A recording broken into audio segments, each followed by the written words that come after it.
You're going to take that if you're a Delhi Capitals fan, if you've seen your batting collapse on more than one occasion in the last few games, and you finally see a score like 189 for 3 at the end of 20, would you take that? Well, let's find out if Sanjay Manjrekar and Tom Moody would on Whirlpool presents ESPN Cricket for T20 Timeout, powered by Dell. An innings that started so well, 65 of the power play, and then if you look at 189 at the end, Sanjay Manjrekar, are you going to take that if you're the Delhi Capitals?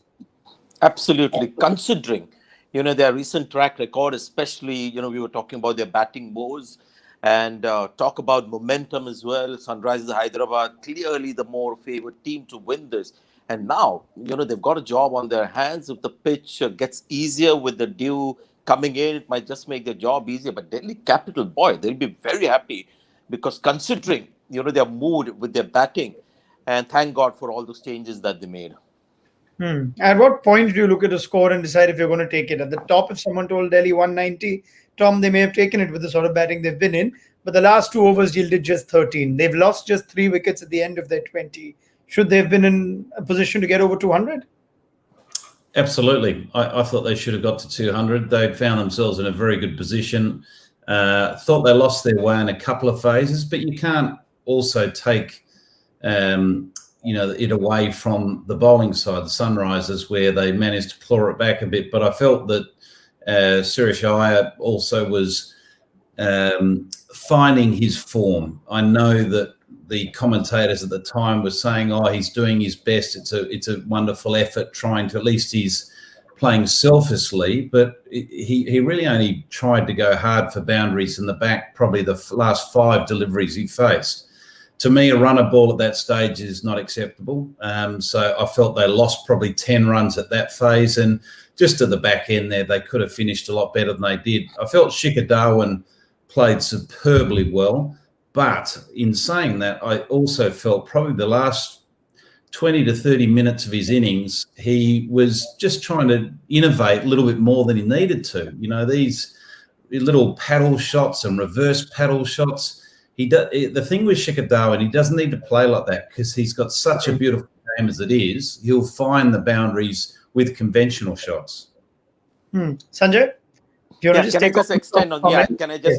Extend on the point? I thought they did well, Delhi Capitals, because when you look at the economy rate of the opposition bowlers, barring Sandeep Sharma and Rashid Khan, who's always economical, even if the opposition gets 300 runs, he'll bowl his 4 overs for 24. So a lot of them were expensive to suggest that they had one of their off days. So overall, when you look at Delhi Capitals, I think the score is good enough. Thanks. Firstly, again, we have this orange cap and purple cap, but so many of these innings that win-you games are played down the order by Shimron Hetmyer today. If Delhi Capitals win today, it's Shimron Hetmyer's innings that has put them in this great position. Shikhar Dhawan, just to shed light on what Tom Moody said, the reason I thought he went for all those fancy shots was that I thought he got a little fatigued, tired, and lost his strength in his arms to play the solid shot that he was doing at the start when the ball was harder and new. And that review, when I saw it the first time, you could see the ball was missing the off stump by a mile. It was a poor decision. And it was almost like a case of Shikhar Dhawan saying, I'll gladly take it and, let somebody else with, fresher legs and fresher arms, stronger arms come and take over. So overall, when you look at the issues that they've had with their batting, I'm sure Rick Ponting inwardly is feeling very happy. We'll see if the run chase becomes really easy. Then you might think, oh, yes, perhaps the condition needed a little more. Okay, I'm going to come to that Shreyas Iyer innings in just a bit. But since you've teased up Hetmyer, let's start with the positives for Delhi, shall we? And that's a heck of an innings, Tom, for someone who's just coming back in and comes in at the back of what was Shreyas Iyer's slightly, you could say, innings that halted the momentum of Delhi. And he needed to then go. Even Dhawan at that time, as we've observed, wasn't going the guns he was going in the first 30, 40 balls he faced. That's a heck of an innings from Hetmyer if Delhi win this. A very, very good innings. What I liked about it was not only his ability to find the boundary. I think he hit 4 4s and a 6, but he's running between the wickets as well. He picked up a lot of 2s, which is the reason he ended up with a strike rate just short of 200. So a perfect finish from him. And one of those things I'm sure the Delhi Capitals fans will be thinking, well, where has he been? We all know that he's got this reputation of being this dynamic player, why has he been sitting on the bench for as long as he has been? So a welcome addition to the side and a very valuable 40-odd runs. And I agree with Sanjay in that, I think the purple cap and the orange cap is all great, but at times I think the value of runs at certain phases of the game are just completely different. That 42, the value of that is you can double it. It's worth 84.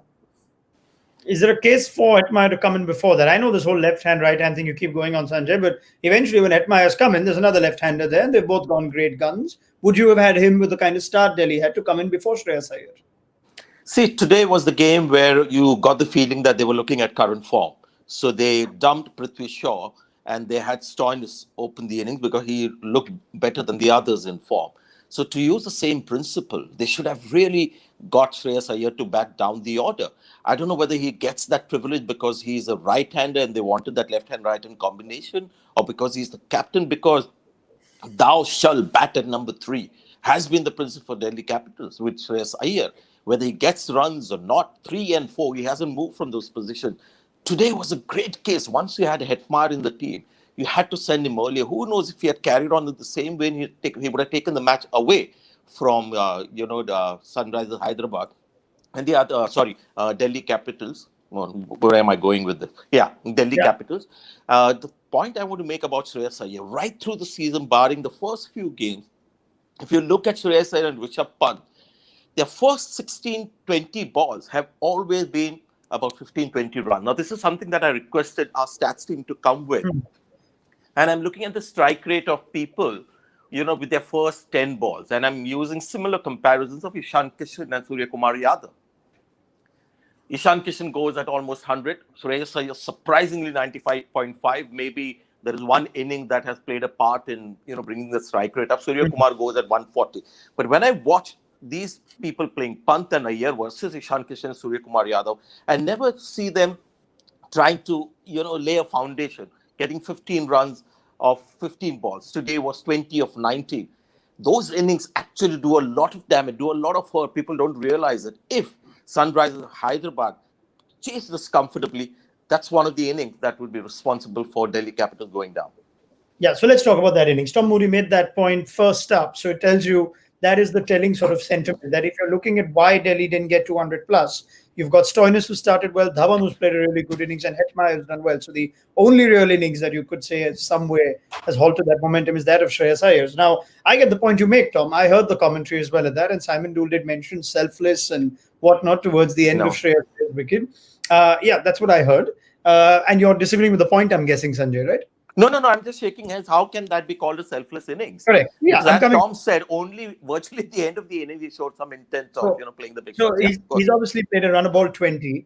And if it's literally of his 10th ball of Nataraj, and I've looked at that innings pretty closely too, that he's actually shown the first sign of trying to hit a boundary. So for 10 balls, he's essentially just looked to get himself in. Now, Tom, when you had the start that you've had, they were 86 in 8.2 overs when Marcus Stoinis was dismissed.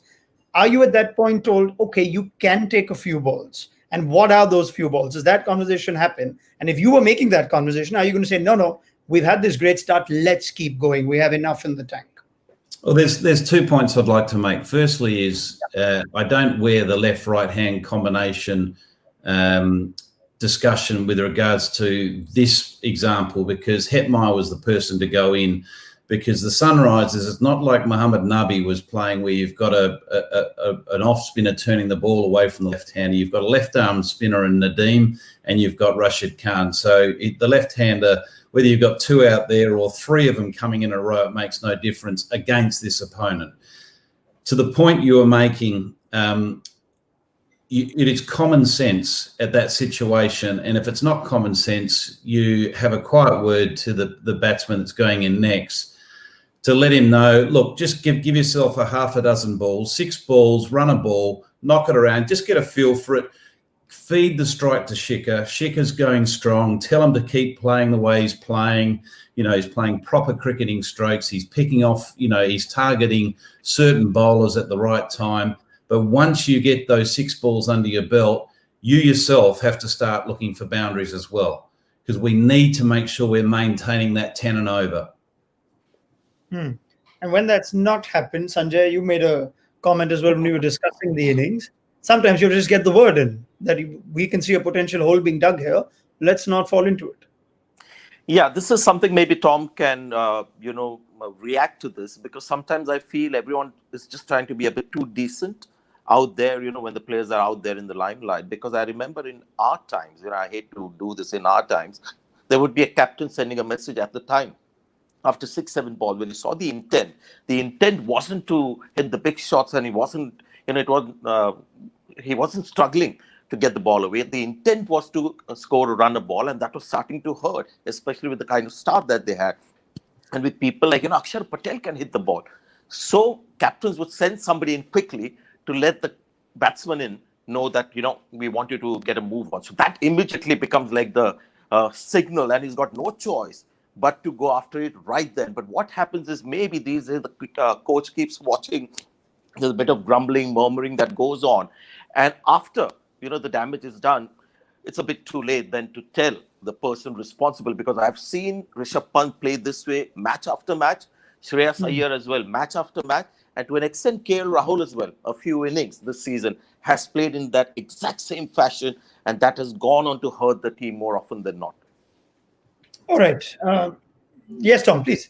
No, I was just going to. What I was going to say is that if we're comparing times, and I'm a bit with you, Sanjay, I don't like sort of comparing times too much, but what I can tell you from my experience of working in this time as a coach is the communication around nearly every set play of a game, and you're only talking 20 overs, is so fluid in preparation for a game that those sort of run-on messages aren't as necessary, because back in the day when we were knocking it around 20, 30 years ago, it was completely different. We would have a bit of a chat, but there'd be no formalities around it. There'd be no sort of in-depth analysis done on key matchups and all the detail that goes into it now. So it's a far different way of looking at it. So the players know exactly what they need to do. And if anything, the senior player at the other end, Shikhar Dhawan, needed to have a quiet word and say,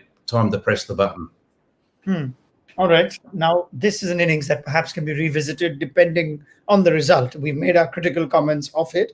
If they win by 50, then you think all's well that ends well.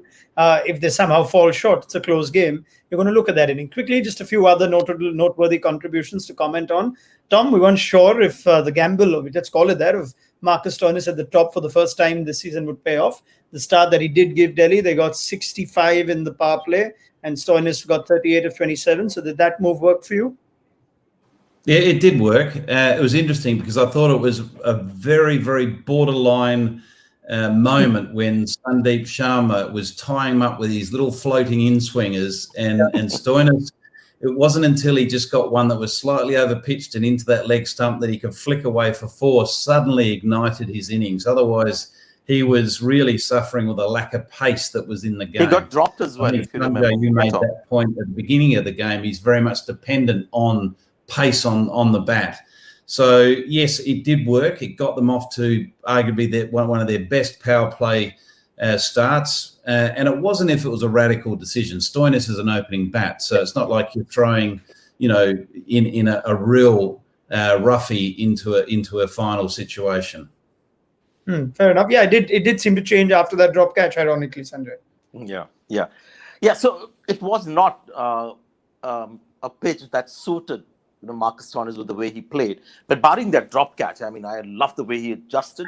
And, Sandeep Sharma was trying to get the ball in. And I remember in the under-19 days, his coach would not keep Tom, this is very interesting, actually. Sandeep Sharma was a big in-swing bowler, and his coach wouldn't keep a fine leg for him.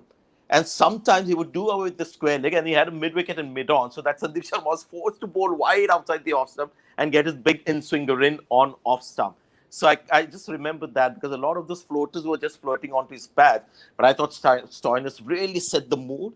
And barring that little slowdown, I don't think Delhi Capitals should be complaining too much. Because don't forget, Natarajan is a good bowler. And I think there is a cause here for them to go with 6 bowlers and bowl Natarajan just 3 overs right at the very end. Because when he bowls his first couple of overs, he's not quite the bowler that, we see him in the death. All right, fair enough. We're going to have a little more appreciation for Sandeep Sharma and Natarajan if Sunrisers get this too. They bowled just the average 13 of the last two. But let's throw Tom Moody's former side into this team of this list of teams that throws these curveballs towards the end of the season. Priyam Garg has walked out to open with David Warner. So let's get Tom's first reaction and then go to Sanjay. Everyone's trying to outdo the other, Tom. Oh, don't tell me. Look, I'm a little bit lost to why they would do that. Just Tom, trying to think. It's okay, Tom, because Goswami is the other guy who went in. So it's not like they're changing an established opening pair. And Priyam Garg in the last game, I thought the pressure got to him, and he's a young fellow, maybe good against win, and he could be out for his ball. Yeah. Anyway, yeah. Tom. He's come close to that, but let me see if you can take those few seconds Sanjay's given you to make sense of it. Yeah, look, I'm trying to make sense of it. Left-right-hander combination instead of two left-handers is one thought. The second thought is Priyam Garg is a very exciting young talent. Give him a chance, give him more balls to face so he can have an impact. So they're backing the young talent. I like that. Yeah, and as Sanjay said, Goswami's only just come into the side as a replacement. It's not like you're removing a permanent opener. But then Goswami's going to be batting out of position because he does open the batting in domestic cricket. And Ashwin, the off-spinner, likely to bowl at least 2 overs in the first 6. Maybe they just wanted a right-hander in. Yes, Ashwin has taken the new ball. You also, I think, Sanjay, you did observe that Priyam Garg, middle order, last game, wasn't quite sure what pace to go in a chase. Yeah. So would you say that perhaps this may not be the worst move? I like the move. I like the move. All right. Just as I speak, he's just tonked our Ashwin for a slog sweep 6 on. So that gets away. That was the idea, right-hander against Ashwin, yeah. You would still think, though, that this chase, even though they did it without Warner last game, Tom, if they are to get to the final and chase 190, that's the wicket to get, isn't it, David Warner? Absolutely. If they chase this down, they deserve to be in the final. I tell you, it's not an easy total to chase down, and it will take more than David Warner to do it. All right, fair enough. I know what Tom would feel, gut and heart. Sanjay, what's your call on this? Sunrisers or Delhi? Logic. I've got to go with logic and not so much emotions. It seems like Delhi Capitals have got good runs on the board there. Yep. But with Kane Williamson showing the kind of form that he did, Manish Pandey, who knows? I'm going to sit on the fence. I was trying to go more Delhi Capitals, but then prefer to sit on the fence on this one. Tom? I want him to get off the fence. That's no answer. Okay, then I'm going to go with Delhi Capitals because we've got the runs on the board. All right, Tom. Sunrisers, I think it's going to be. I think Dew's going to play a little bit of an effect. It's a good wicket, and they've got plenty of batsmen in form. Thank you very much, Tom Moody. Sanjay Manjrekar, pick up this conversation at the end of it. Remember, there's a lot of spin on offer. Dew seems to be playing a part. Praveen Dubey is playing only his second game. Priyam Garg is out to open the batting. So good luck trying to figure this one out for the next 20. We'll pick up the conversation with Tom Moody and Sanjay Manjrekar on Whirlpool Presents ESPN Cricket for T20 Timeout, powered by Dell. Thank you.